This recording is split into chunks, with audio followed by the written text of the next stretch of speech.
Hey friends, by now I'm sure most of you have seen a video in South Florida where the three guys tried to break into the home of a fourth gentleman and do whatever. I have my suspicions about the connection between these four.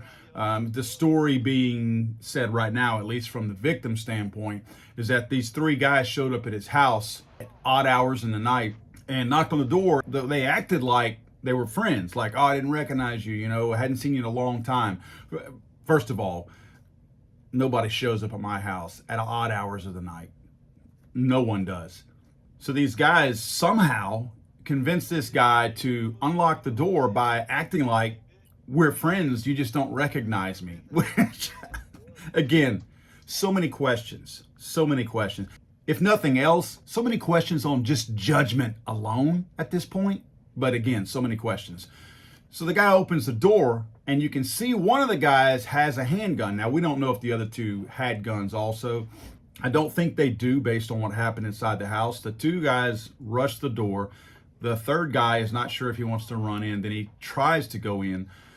Allegedly, the story says that when the two men ran inside, the guy actually had a gun. He came to the door with a handgun, the victim.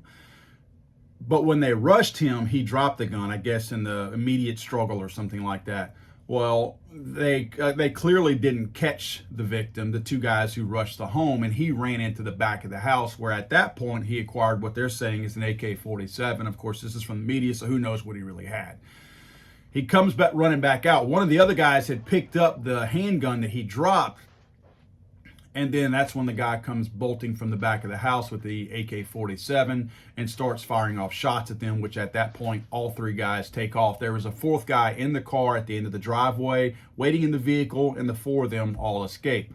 You'll notice a circle in the video around one of the guys. That's a guy they're still looking for, and I'll post a number and a link to, if you know who this guy is, down below. It seems like they've caught the other folks. One of the guys actually went to the hospital with what they're saying is a head wound from a gunshot. So they're trying to see if that guy is connected, which he likely is based on the timing of it and the proximity. Bitch, you don't even remember, you don't even know who this is. This came, bitch. Oh, God, I bet I ain't see your ass. Oh, God.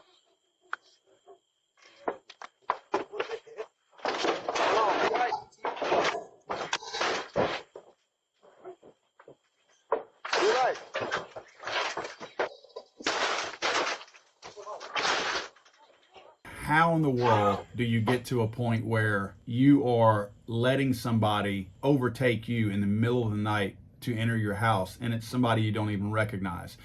But nevertheless, this is a good reason, a good argument as to why everyone should have a firearm at home, why everyone should learn how to use it, why everyone should have high stress training of some sort to be able to utilize, work the controls or whatever of your firearm in a high stress situation. At least try to get as much of that type of training as you can. It's also a really good indicator to me as to why everyone should have standard capacity magazines. And for those of you who are outside the circle of gun truth, that is 30 rounds or more, or however many rounds you want to have.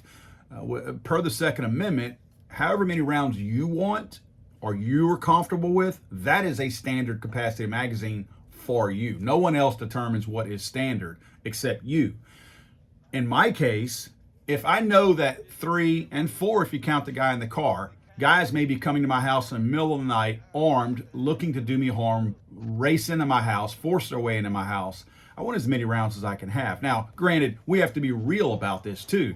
We all know that a lot of the really higher capacity magazines that are higher capacity than, say, 30, and I'm saying this just in terms of an adjective being used, higher. I'm not calling them high capacity. If they do have a higher round count than 30, we know that some of those can be less reliable. So I think we have to keep that in mind too. In other words, don't go crazy and put a 100-round drum on there if it's going to jam after 20 rounds. You know what I mean? Just be smart about this. So I want a 30-round magazine because statistics show that so many people miss on their initial shots whenever they're fired. Just the adrenaline dump, your motor skills are not working right. Obviously, your aim is not working right. You're being attacked, you're jumping, you're moving all over, you're not static shooting. So you're going to miss several shots. So if you have 4 people, in this case 3, but again, the 4th outside, attacking you, you're going to miss most of those first shots. I think they say 35% of your first shots are missed. So I want as many rounds as I can have because I don't know how many people are going to come to me. I don't know. It was 3 this time. Maybe next time it's 10. Then the next time it is 30. So this is a perfect argument as to why you need standard capacity magazines, and there should not be magazine limits in any state, anywhere within the confines of the United States of America. But again, guys, so many questions on this story. As new stuff comes out, I'll try to share it as I get it. There's not a whole lot of information out on this other than the fact that at this point, the homeowner is not being charged because on its face, this does look like obviously a home invasion type scenario. And in Florida, they do have that protect your ground or whatever they call it, stand your ground law over there. So this guy was within his right inside his home to defend himself and his family. So at this point, no charges are being filed.